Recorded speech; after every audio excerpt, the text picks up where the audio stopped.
Do you miss the happening and crowd of Tier 1 and Tier 2 cities? Oh yeah, this is a myth I am tired of telling, that we forest officers don't stay in jungles.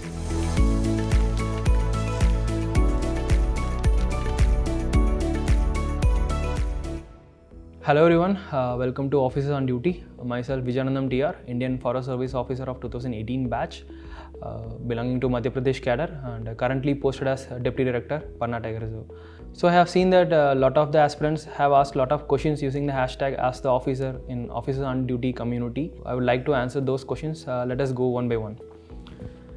So, what skills should I have to be a forest officer? Which things needed to become a officer in perspective of forest? I think both are same, and this question was asked by Makaran Gokhale. So I want to quote two words. One is perseverance, another one is courage. One for all the officer and one for forest officer. And I will tell the reason also. Perseverance means like you have to be determined and you have to be consistent.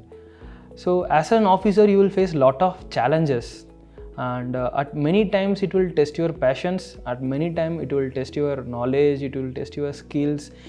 At many times the challenges you face may post doubt on yourself also and your the decision you have taken. At those times you have to be determined and consistent, and you have to upgrade yourself to face the challenges. So this is common for every officer. But as a forest officer, I feel that courage is the single biggest thing, and I want to explain also. There are more than 50 plus departments to work for the welfare of the people, but there is only one department that can work for the welfare of forest, wildlife and environment. At many times you will be in a position where everybody we have read during preparation, like development versus environment, development versus forest, development versus wildlife.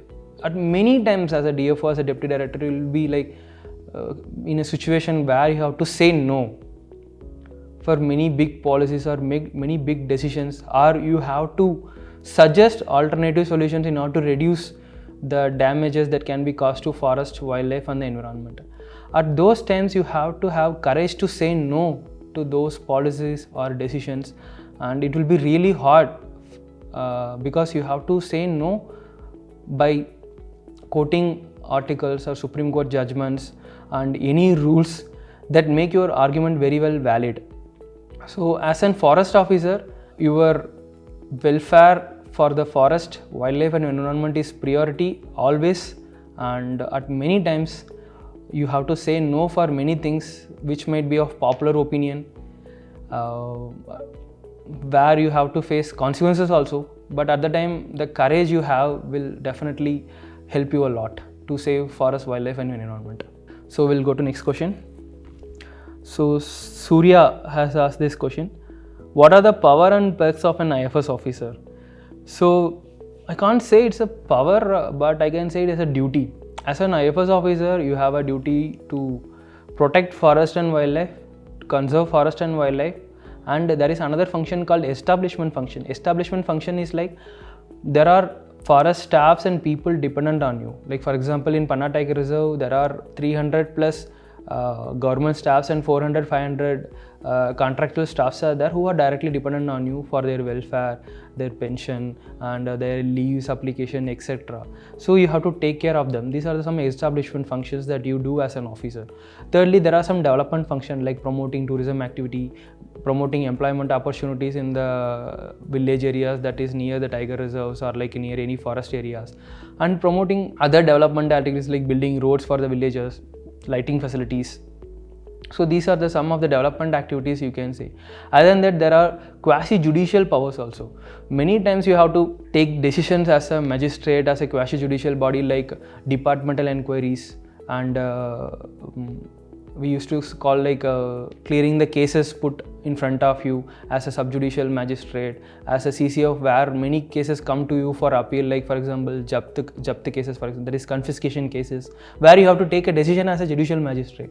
So you have to function as a development authority also, you have to function as a law and order authority also, and you have to function as a establishment authority also, and you have to function as a judicial authority also. So these are some of the duties an IFS officer has almost in all the postings he holds or she holds.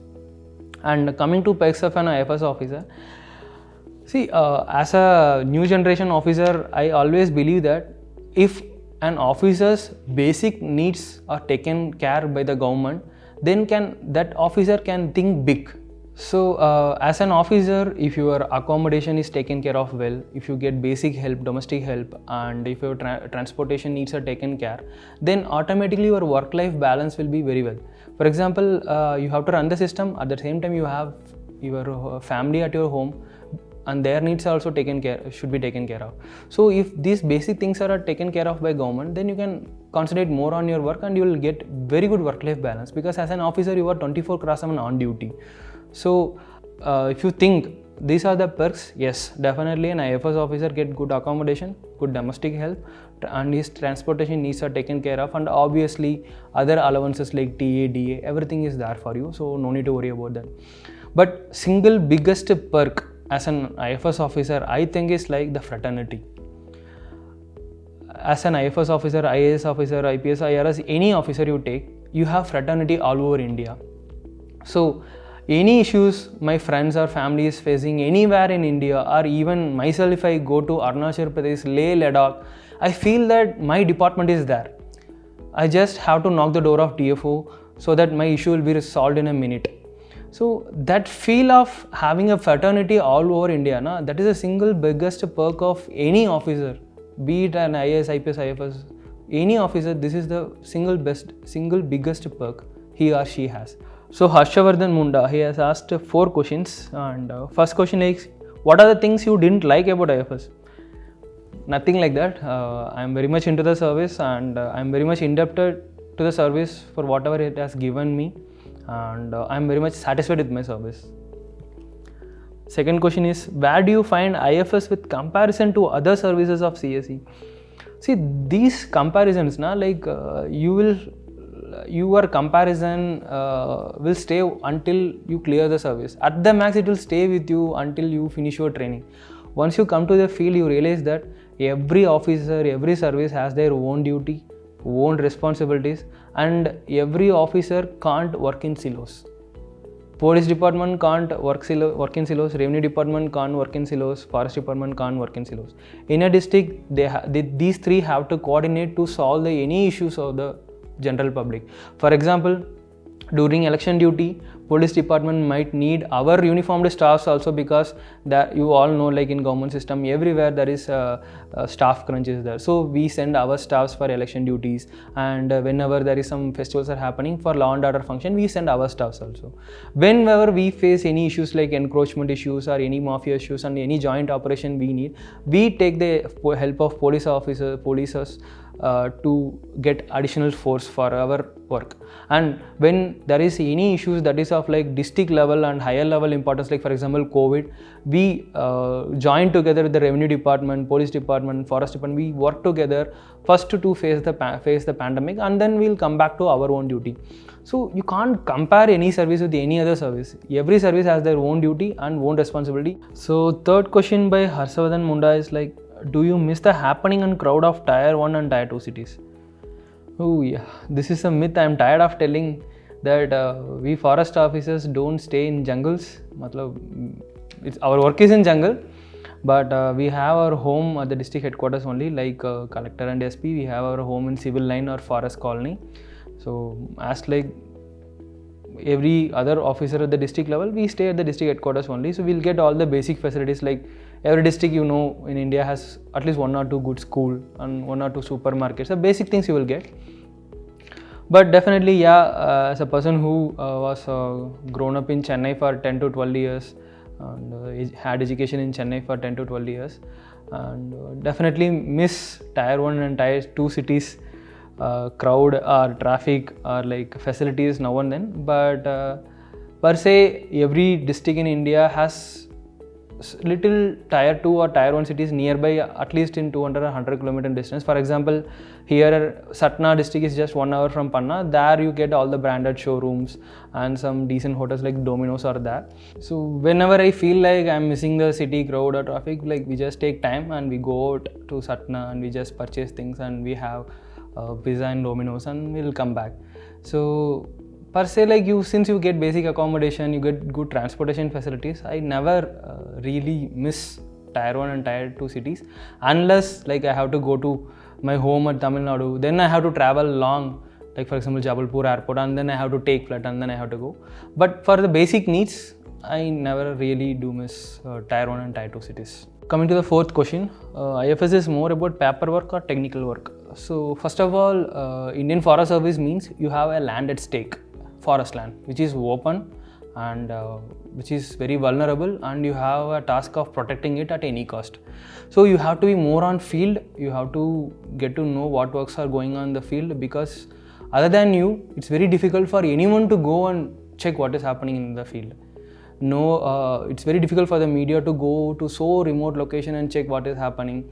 So you have given a big responsibility of carrying of good works inside the forest and protecting the India's natural resources. So it is more of, I can say 60-70% of field work and 30% of paper work. And even in our forest manual also, we have been given that as a DFO, one should conduct at least 2 beat inspection per month, and should have 4 night stay inside the forest, and should have 15 days of field visit in a month. So even our forest manual says that like an IFS officer as a DFO should have at least half of his month allocated to the field work. So it's 50-50. 50% to 40% is of paper work, and 50 to 40% is of 60% is of field work. So going to the next question, what are the skill sets needed to be developed during the process of preparation? See, as everyone knows, one has to study hard, they have to do smart study, everything is okay. But the skill that you need as an officer, that's what I told previously, perseverance, that is determined and consistency. For example, not many people clear in first attempt. Many go till interview and come back to prelims again. Same happened to me. In my second attempt, I went till interview and came back to prelims again in my third attempt. So at the time I felt that it's not like only about reading and knowledge, it's more about your perseverance, like consistency and determination, that you should be like consistent in your preparation, you should be like determined to clear this examination. This is the one skill that I tell from the beginning, and I will tell for future also, as an officer also, as an aspirant also, you should have perseverance. How much coaching helps an aspirant during the journey? See, it varies with the people to people. For example, as a person like me, who has no family member belong to service, and coming from a tier 2 city, having no knowledge about what UPSC is, I was in need of a guidance. I was in need of to know what is UPSC, what books I need to read. So I took a basic coaching.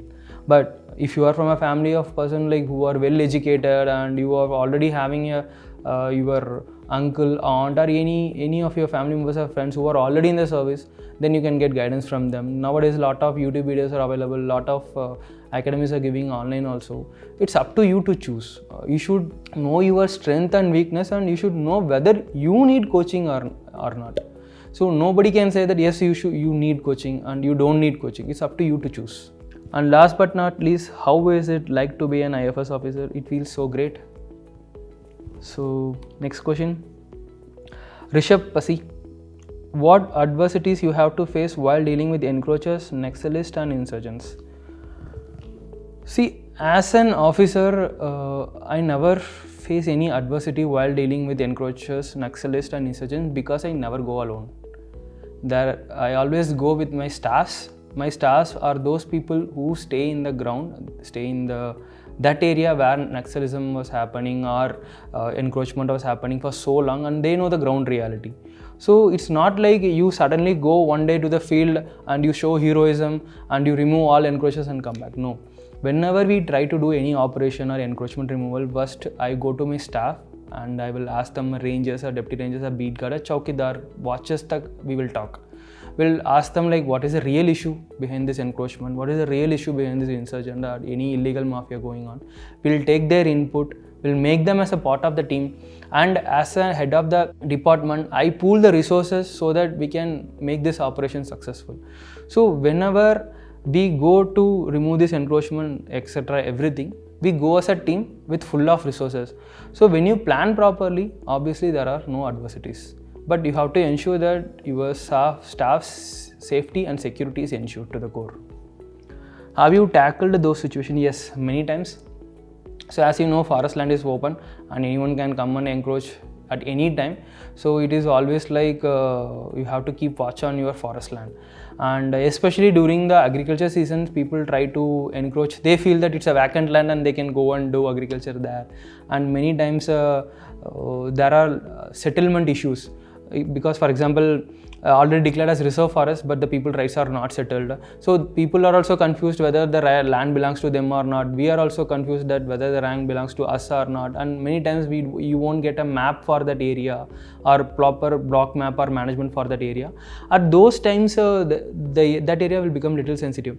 So during those situations, like what we do is like we do the proper study, everything. And once that situation came to me also, we got an information that somebody is trying to encroach the forest land. So we went with all the resources. First of all, like you have to be always resourceful to tackle any situation. So we went with all the resources, and we thought like situation will become very hard, but no, we went and people were there, like hundreds of people were standing.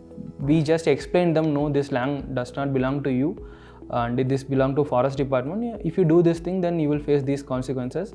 And they accepted it and they just left the place.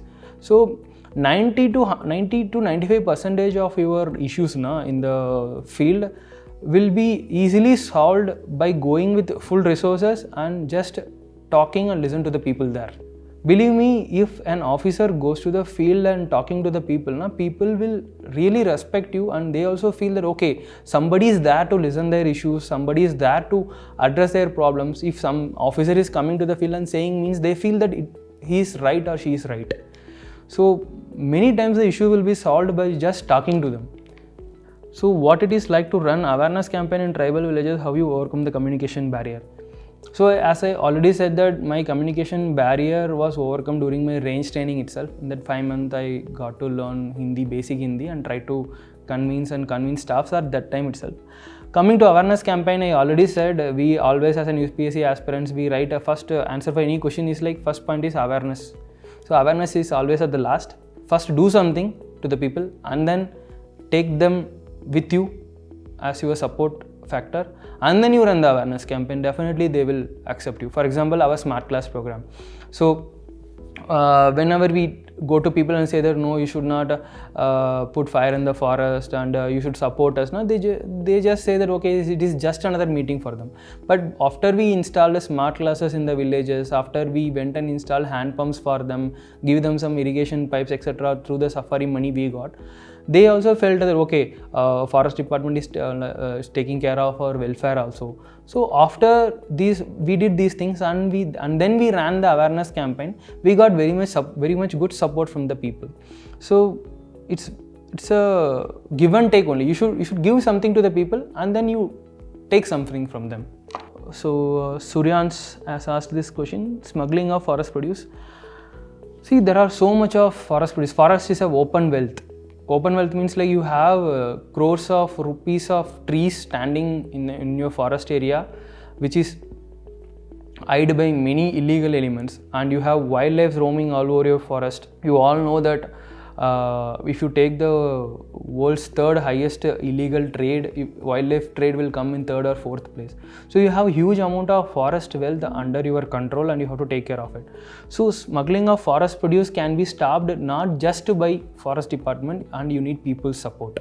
So for example, my forest guard has at least 1,000 hectares of land under his control, and 2 chowkidas he get. So it's very difficult for him alone to protect that area. So we need people's support also. So we form informants in the particular village where the forest is making the boundary with the village, and we do some good works to the samitis, and we do joint patrolling with the people of the village, and we do joint gasti with the other department like revenue department people, patwari, tahsildar, etc. so that we showcase the people that this land belongs to you also. At the same time, we will protect this land at any cost. So it is more of a joint work with the people and other departments in coordination with the forest department to reduce smuggling of forest produce. So Soumya Sharaf has asked like what type of personal security is provided to an IFS officer. See, it varies with the place to place. In general, I am saying there are very less threat to an IFS officer And but in those places where there might be threat from the extremist elements like naxals and other insurgents, or when there are places where there are some wild animals which may pose threat to forest officers, like for example rhinos, elephants, there they have already given security guards and personal security, etc. For example, in Kaziranga National Park and wherever there are elephants roaming in the tiger reserves or national parks, there the security, personal security have been given to the IFS officers. Where there are no such risk or there, it's not needed. And can an engineer from a local college can become IFS officer? Anyone can become an IFS officer. So you prepare for UPSC, you give yourself to UPSC and prepare very hard, be determined, you can easily clear this examination. So next question is by Naman Nahar. How much hours of study is needed to become an IFS officer? See, this is same like whether I need coaching or not. The person who already prepared and already spent an year for UPSC can spend 6 to 7 hours if you want. Somebody like who wants to clear in first attempt itself can spend 12 hours to 14 hours. For example, me as a person, I can't read more than 6 to 7 hours a day. So I made myself sure that I should spend all day in a week, or like at least 6 days in a week, 6 to 7 hours. So consistency was my key. But I know many of my friends who can read 12 hours a day for 4 days and then sleep, rest for next 3 days. So it varies with person to person. There is no strict thing like whether you need coaching or not, whether you need to study 8 hours or 12 hours. It's up to you. It's based on your capacity and your requirement. Can you do your project in city? This is like same myth as of do IFS officers have their home in jungle? So see, every district has a collector, an SP and a DFO. Every district, whether it's a city, town or anything. Okay. So even in cities there are DFOs and they do work like they give NOC for any projects, development projects coming in. Many states have given pollution control works to the DFOs and they do smart city works. They are part of smart city projects also. Other than that, they are part of a green belt. So cities obviously have a lot of industries are there. So green belt works they will carry out. So other things like extension forestry, like both the sides of the road, between the road. And there are so many wetlands inside in a city. For example, if you take Chennai, there are so many wetlands in Chennai, wetland restoration work, habitation work. So many works are there. And there are a lot of sanctuaries in the city. Like many cities like Delhi has small sanctuaries and Chennai has a lot of small sanctuaries. So they will be taken care of DFOs. So any city has a lot of environmental works which will be taken care of by a DFO sitting at the district level. So these are all the questions that have been posted in the community. I think I have answered it up to your expectation. And if you have any more questions, do post it in the comment section of this video. I will try to answer it in the future sessions coming. Thank you.